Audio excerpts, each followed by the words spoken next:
Assalamualaikum warahmatullahi wabarakatuh. Alhamdulillahirabbil alamin. Senang sekali saya bertemu dengan kalian lagi ya. Sudah sekian lama. Sudah berapa tahun kita nggak ketemu? 1,5 tahun kurang lebih ya. Wajahnya sudah berubah. Sudah semakin ganteng dan semakin cantik tentunya ya. Apalagi habis KKN ya. Oke, terima kasih atas kehadirannya. Pada kesempatan kali ini saya akan melontarkan isu terbaru terkait dengan aplikasi sistem penginderaan jauh dalam rangka memetakan batas administrasi daerah ya, mulai dari provinsi, kabupaten, kecamatan hingga desa. Selama ini kan sudah kita ketahui bahwa batas administrasi desa itu kurang dari 10% ya. Itu sudah terpetakan ya. Kalau kita ngomong penginderaan jauh kan endingnya adalah sebuah peta. Kita membuat produk peta ya. Peta itu merupakan gambaran permukaan bumi yang dimuat dalam bidang data dengan skala tertentu. Ada aturan simbologi, ada aturan skala, ada aturan kartografi di situ. Kalau boleh tahu,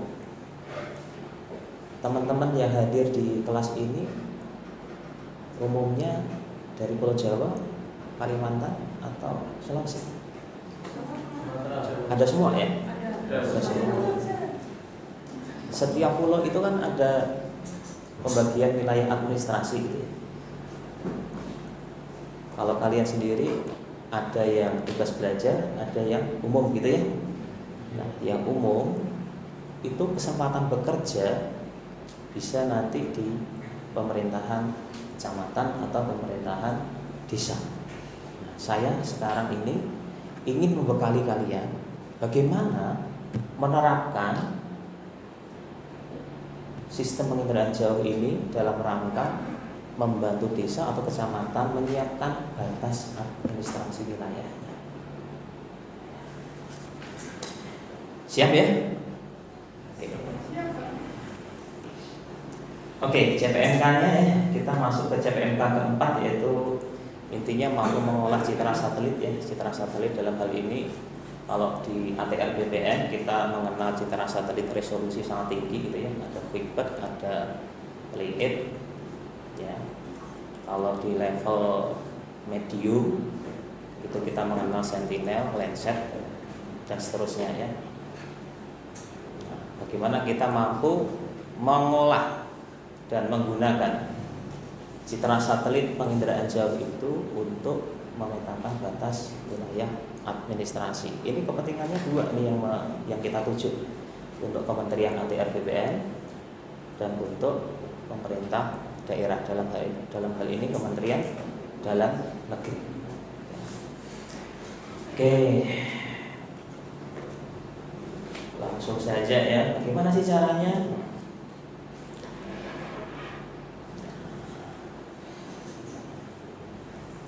Sebelum ke situ, saya ingin mengantarkan kalian dulu ke sini ya. Ada isu nih.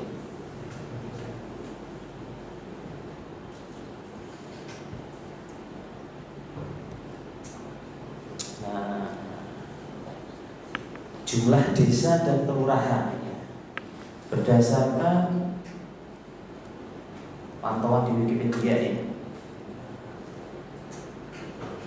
ternyata jumlah desa kita itu dari 2004 sampai 2024 itu mengalami dinamika ya, penambahan.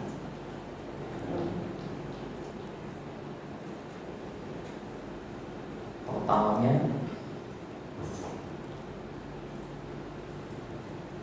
ya, setiap pulau ada itu biasanya ya, ada 69.000 sejak 2004 ya. Banyak nggak 69.000 itu? Banyak ya? Dan hanya 10%, kurang dari 10% yang sudah ada peta desa yang sudah definitif batas administrasi desa. Sekarang kan ada pemekaran, ada pemecahan desa ini, ada pemekaran transmigrasi, ya ada syaratnya ya, ada jumlah penduduk, ada wilayah, gitu ya, itu di bagian hukum saya nggak membahas ke situ. Intinya desa itu selama 20 tahun ya, dari 2004 sampai 2024 menjadi 83.000. Bayangkan seberapa banyak pekerjaan yang akan kita tangani.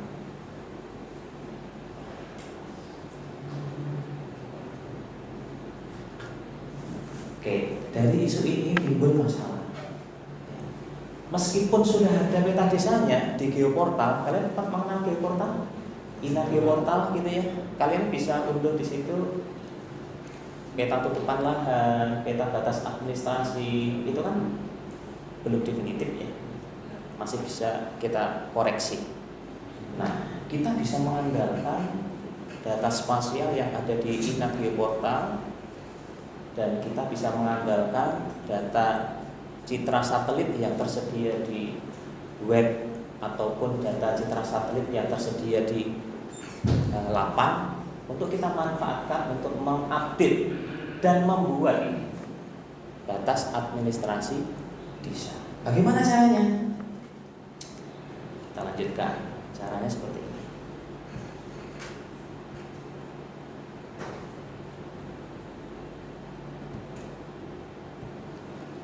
Oke. Kemarin ketika kalian KKN PPTLP di kantor pertanahan, ada yang pernah ke seksi 1? Hampir semuanya. Ada yang pernah ke seksi sekarang namanya pengendalian, SKP ya, dulu SKP, Skoper. Ada yang pernah ke seksi 5? Karena kalian sudah pernah ke seksi 1, di situ ada salah satu tugas kantor pertanahan ya, bahwa kantor pertanahan itu berhak melakukan pengukuran pemetaan bidang dan ruang, pemeliharaan perangkat dasar kadasteran nasional, pengukuran batas administrasi dan kawasan, pengukuran dan pemetaan dasar, survei dan pemetaan tematik, serta pembinaan tenaga teknis dan surveyor berlisensi. Tidak hanya di Kementerian ATR BPN, di Kemendagri pun juga mengeluarkan dasar hukum terkait dengan batas administrasi ya. Karena isu kita yang kita lontarkan tadi terkait dengan batas administrasi, saya mencarikan dasar hukum yang berlaku. Di Kemendagri itu ada Permen nomor 45 tahun 2016 tentang pedoman penetapan dan penegasan batas desa untuk menciptakan tertib administrasi pemerintahan serta memberikan kejelasan dan kepastian hukum mengenai batas wilayah desa. Nah, kenapa kok saya mencari dasar hukum? Karena kita harus bertindak sesuai dengan hukum yang berlaku. Kita taat hukum dengan ya, supaya kita tidak melanggar aturan. Sama halnya ketika kalian besok skripsi, skripsi kan habis ini kalian MBKM ya. Setelah MBKM kan penulisan skripsi. Nah, ketika MBKM bisa jadi kalian akan mengumpulkan data. Salah satunya adalah dasar hukumnya dulu. Dasar hukum saya melakukan atau melaksanakan kegiatan itu apa? Kalau tidak ada dasar hukumnya nanti akan repot ya. Akan mengada-ada. Oke. Selanjutnya saya akan melontarkan satu isu ya. Ini di desa di mana nih? Bantul ya, di Bantul. Ada salah satu desa di sana ada masalah. Capaian penetapan batas desa secara nasional hingga November 2024 baru mencapai 7,7% dari total 75. Ini data yang ada di SK Kemendagri. Jadi data batas desa atau jumlah desa itu ada dua, dari Kemendagri dan dari BPS. Nah, saya mengutip dari data Kemendagri, 75.526 desa. Dan itu dikutip juga oleh Ombudsman RI. Nah, bagaimana caranya ketika kalian ingin menyelesaikan masalah itu? Otomatis yang belum ditetapkan batas desanya berapa? Seluruh Indonesia. Kalau ya sudah baru 7,7. 92,3. Banyak banget ya. Kira-kira kalau lulusan STPN itu ada 400 disebar ke 400 desa, selesai nggak itu? Selesai yang 400. Bagaimana dengan ribuan desa yang lain? Kalian kan berangkat dari desa kan menuju Jogja ini kan ya? Di desa itu banyak pekerjaan sebetulnya ya. Di desa itu ada pamong ya, pamong desa. Ada hulu-hulu, ada pamitua di Jogja ya, mulai dari kepala desa, hingga sekretaris itu kalian bisa mendaftar di situ. Ya, lapangan pekerjaan. Kalian bisa memperbaiki data desa mulai dari memetakan wilayah desa. Ketika wilayah desanya sudah terpetakan, kalian bisa menggali potensi desanya. Bagaimana cara menyelesaikan masalah ini ketika desa-desa itu belum pasti batasnya? Kita bisa menggunakan sistem penginderaan jauh untuk mendeliniasi. Kita bisa menginterpretasikan citra satelit penginderaan jauh yang kita overlaykan dengan batas SHP yang dari geoportal. Kita cek kebenarannya. Setelah benar, lalu kita manfaatkan dengan jauh. Oke, novelty-nya apa? Teknologi PC terkini dalam pemetaan batas wilayah ya. Jadi kita mengupdate untuk desa yang sudah definitif, kita bisa mengupdate. Untuk yang belum, kita bisa meng-create, membuat. Oke, bagaimana caranya? Apa saja sumber data yang harus kita collect, yang harus kita kumpulkan? Yang pertama tentunya peta rupa bumi ya, skala 25.000. Ini lembar Timoho ya, bisa kita unduh di ini atau portal ya. Di situ ada SHP dan ada JPEG-nya. Ya, yang kedua ada citra penginderaan jauh resolusi tinggi, bisa kita minta ke 8. Caranya gimana? Kalau kita minta resolusi sangat tinggi itu kita bisa berkirim surat yang menandatangani kalau di STPN ini adalah ketua STPN. Bisa nggak? Bisa, sangat bisa. Ketika kalian sudah selesai seminar proposal penelitian gitu ya, kalian mengajukan permohonan data, kalian minta bisa. Yang terbaru tentunya ya. Kebetulan ini 2015.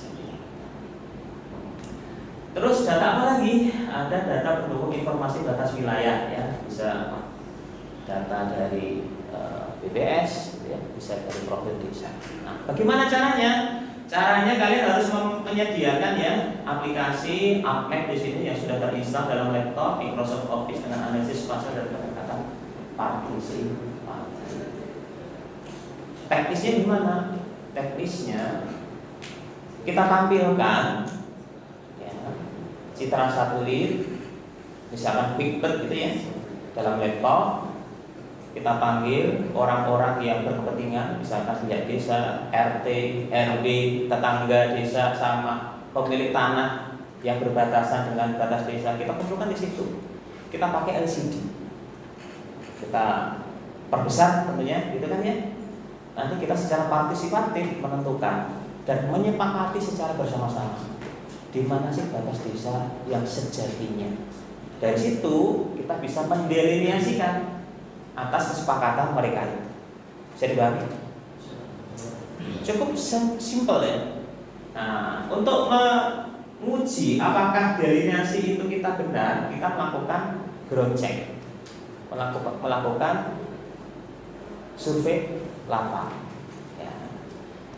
Aturannya itu ya minimal 30 ya, sesuai dengan teorinya minimal 30. Ada yang bilang aturan Slovin, ada yang 60. Banyak, asalkan ada dasarnya, ada teorinya, kita bisa memakai itu ya.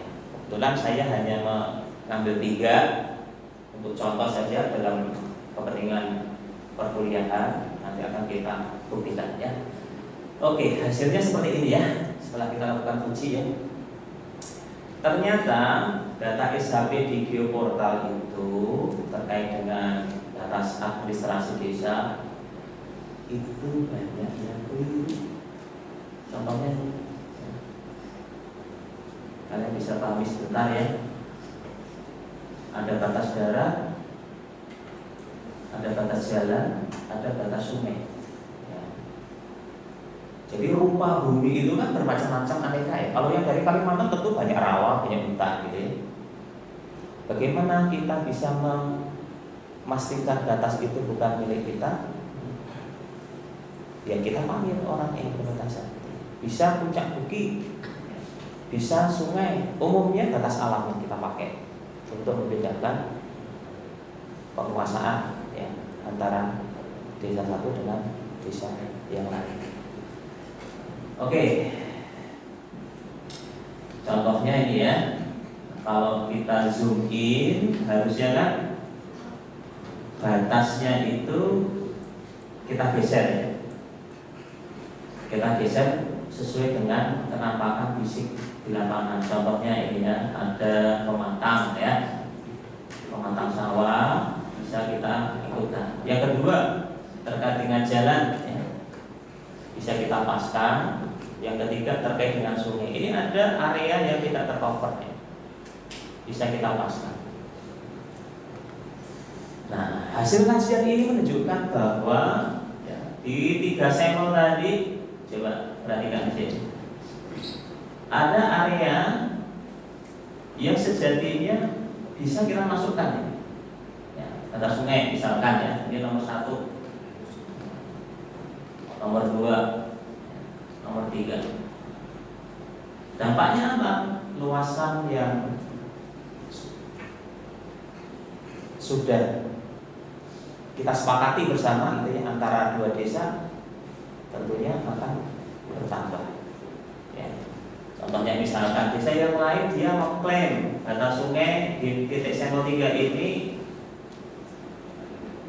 hanya sebatas dari desa ini sampai sungai. Batas desa yang di Bantul mengklaim bahwa dia mengikuti peta yang terdapat di Geoportal ya. Jadi tidak sampai ke sungai. Berarti ada area yang tidak diklaim oleh 2 desa itu. Sebetulnya itu kan sesuatu yang sayang kan. Di situ ada bidang tanah, ada lahan, ya, sumber daya agraria yang ada di situ. Oke. Nah, sebelum saya tanya dari sini, silakan bagi yang ingin bertanya ya, terkait dengan bagaimana sih sistem penginderaan jauh kita manfaatkan untuk kepentingan pertanahan maupun kepentingan kementerian yang lain.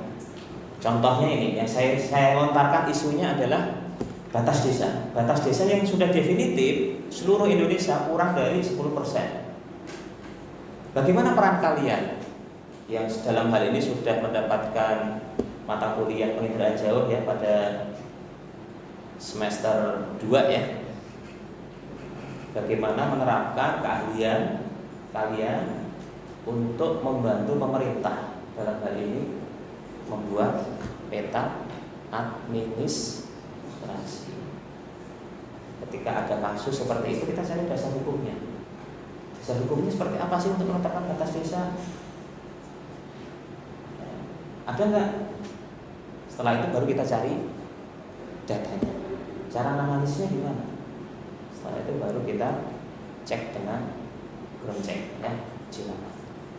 Untuk membuktikan bahwa kalian tidak bekerja di kantor atau tidak melakukan pekerjaan studio saja.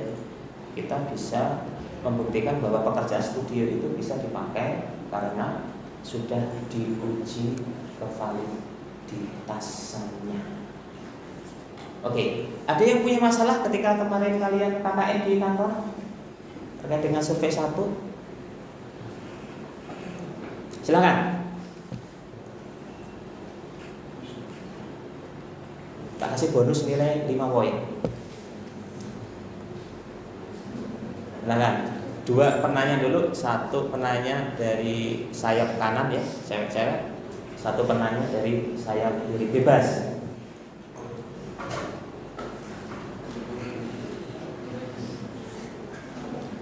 Kalau nggak ada saya tunjuk. Coba Enrico, silakan.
Yang kedua, ada yang mau bertanya?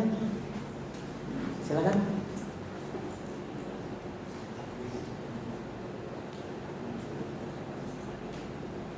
Kalau nggak ada saya tunjuk.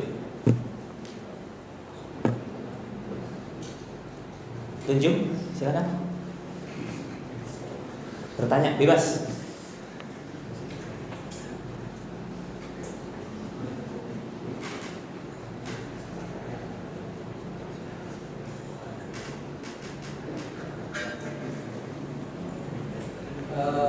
Pak Sunarto menjelaskan bahwa batas wilayah tertentu itu perlu dijelaskan secara rinci ya, karena perbedaan objek batas itu bisa berpengaruh pada berbagai hal, aspek, salah satunya luas wilayah. Selain luas wilayah, aspek-aspek apa yang bisa dipengaruhi oleh adanya apa namanya Pak? Perbedaan penggambaran batas wilayah selain dari luas wilayah yang bisa berbeda, satunya ngomong 10 km persegi, satunya ngomong 10,5 km persegi misalnya. Hal lain apa Pak yang menurut Bapak itu signifikan ketika sebuah batas wilayah itu kurang ditegaskan secara jelas? Mungkin dari sisi ini kan dari sisi permukaan ya Pak, ukuran tanah ya. Mungkin dari sisi yang lain Bapak bisa memberikan contoh kepada kami. Terima kasih Pak. Ya, terima kasih.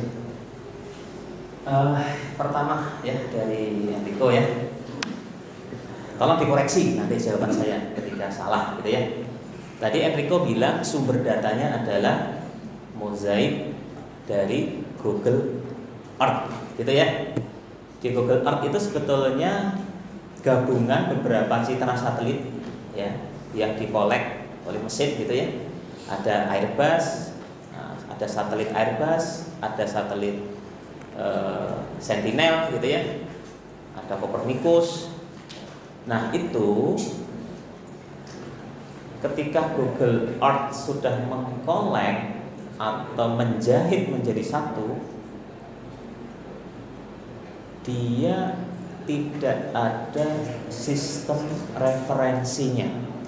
Jadi misalkan ya ada JPEG ya, itu kan nanti kita convert format JPEG gitu kan ya, kita unduh pakai misalkan kalian punya aplikasi SAS Planet gitu ya, bisa kita unduh.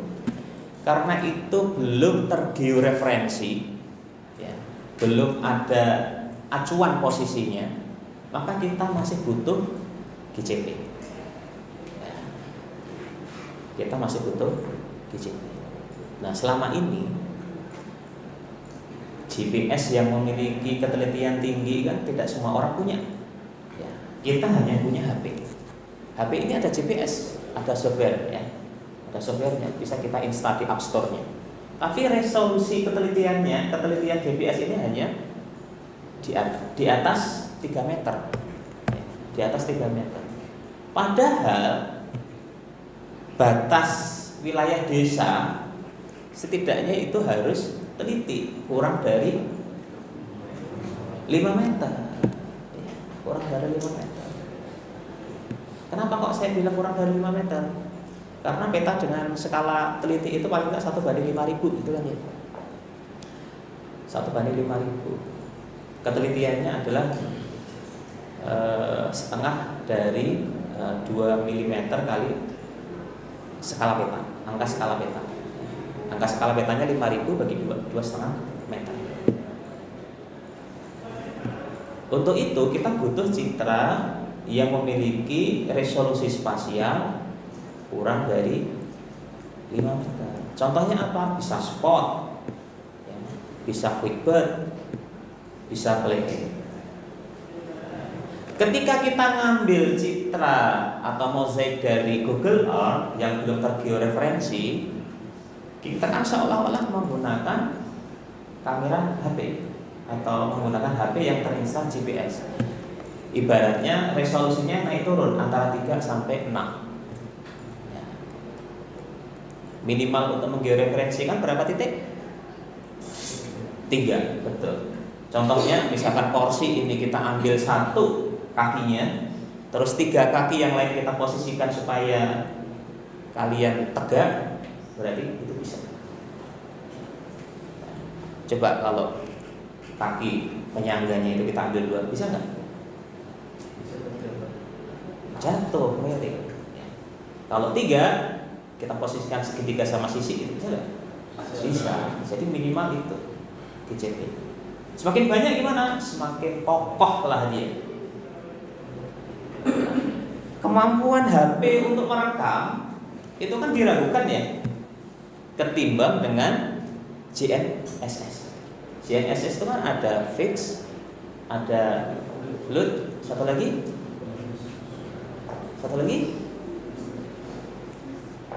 kalau nggak fix, float, satu lagi apa? Autonomous. Yang benar apa? Fix ya? Fix, sesuai dengan ketelitiannya ya. Ya, di bawah 1 cm ya. Itu. Alasan pertama itu sumber datanya dulu. Sumber datanya itu bisa jadi dia gabungan beberapa citra yang ada bagian gabungan itu yang tidak memiliki resolusi yang sangat tinggi, kurang dari 5 atau lebih dari 5 meter. Yang kedua, ketika menggeoreferensikan hasil downloadannya dari SAS Planet tadi itu tidak pas. Kalau di AutoCAD itu kan ada rubber sheet ya, rubber sheeting ya. Itu kan ibaratnya kita paksakan gitu kan ya. Kalau titik kontrolnya yang untuk memaksa itu salah, berarti gambarnya juga salah. Begitu, Riko. Makasih. 5 poin ya untukmu. Tak catat namamu. Satu lagi Mas Tunjung ya. Dampak apa yang bisa ditimbulkan terkait dengan pergeseran batas wilayah? Kalau salah satunya ini yang sudah kita singgung adalah luas wilayah dari sisi fisik ya. Saya ingat baca bukunya Prof. Hadi Sabari Yunus ya. Sebetulnya manusia itu kan tidak hanya berinteraksi secara fisik dengan sesama, tapi juga berinteraksi dengan lingkungan, gitu ya. Contoh, saya berinteraksi dengan lingkungan, contohnya adalah saya bekerja mencari penghidupan di STPN di Sleman, gitu ya. Nah, ketika saya mencari kehidupan atau bekerja di Sleman, timbul kewajiban. Contohnya, kewajibannya adalah saya harus membayar apa? Pajak ya. Karena bekerja kan dipotong tuh pajaknya tuh. Dari gaji kan dipotong tuh. Pajak daerah gitu ya. Pajak daerah. Misalkan terkait dengan ini ya langsung ya. Ketika tanahnya itu tidak tercover di antara 2 desa, berarti potensi pajaknya itu gimana? Kurang atau hilang. Otomatis pendapatan daerahnya Ya selama ini kalau misalkan itu belum masuk ya sama saja. Ketika sudah masuk bisa kita tambah, kita tagih. Ya. Kalau belum ada SPT PBB-nya bisa kita munculkan, kita daftarkan. Milik siapa sih ini tanahnya? Itu dari sisi ekonomi, pajak gitu ya. Dari sisi yang lain, kalau di Jawa bilang itu kan saya dukung batok, saya nyari bumi gitu ya. Sekecil apapun tanah itu kan akan kita pertahankan gitu ya, karena menyangkut dengan apa? Kalau negara Indonesia salah satu pulau-nya saja kita jual, kalau diambil orang gimana menurut kalian? Marah kan? Marah. Itu secara politik. Secara politik. Dalam tata kota gimana? Kita bisa merancang. Kalau batasnya itu sudah fix, sudah benar, tidak ada gap, tidak ada overlap, kita bisa merancang dengan aman. Bagian pojok kita taruh TPA gitu ya. Kenapa kok bisa? Ya bisa saja karena sudah fix itu batas saya. Ketika saya taruh TPA, saya mempunyai kekuatan hukum. Meskipun akan mengganggu asapnya ya, akan mengganggu di desa sebelah. Itu dampak selain fisik ya, selain luas bentuk. Fisik itu tidak hanya luas, Mas Tunjung ya, ada letak, batas, luas, bentuk ya. Ekonomi itu dari sisi pendapatan daerah ya, perpajakan untuk tanahnya. Kalau ada di situ tambang, ada di situ apa ya, sumber daya agraria yang lain, itu menjadi hak kita dari sisi ekonomi. Dari sisi politik itu karena suatu wilayah itu akan dihargai ketika dia bisa mempertahankan batas teritorialnya. Coba bayangkan, misalkan batas teritorialnya itu diambil saja sama orang lain atau sama negara lain, berharga nggak diri kita? Harga diri kita nggak berharga. Gitu ya. Mungkin itu materi kali ini ya. Ini sebetulnya pancingan ya untuk penulisan skripsi ya.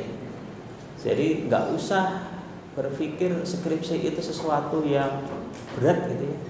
Dari sesuatu yang sederhana itu bisa kita selesaikan dengan keahlian kita. Contoh paling gampang adalah batas desa. Berangkat dari masalah dulu. Masalahnya apa sih? Masalah itu kan adanya gap antara realita dengan apa? Harapan gitu ya. Realitanya gini, harapannya realitanya harapannya saya ingin membangun istana. Realitanya menggambar istana. Harapannya seluruh batas desa di Indonesia sudah fix. Realitanya kurang dari 10%. Itu kan macam masalah itu.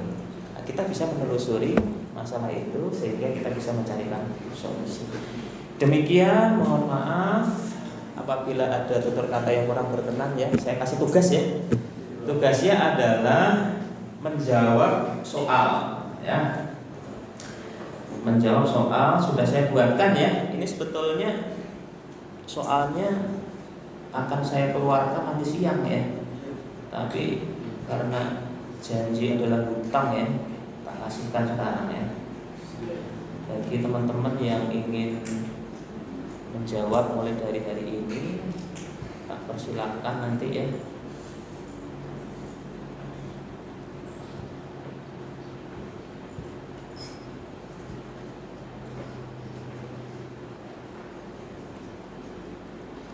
Nih ya, kelihatan nggak?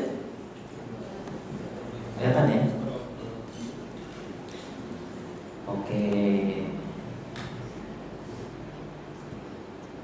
Ya. Atau tak kirim ke LMS?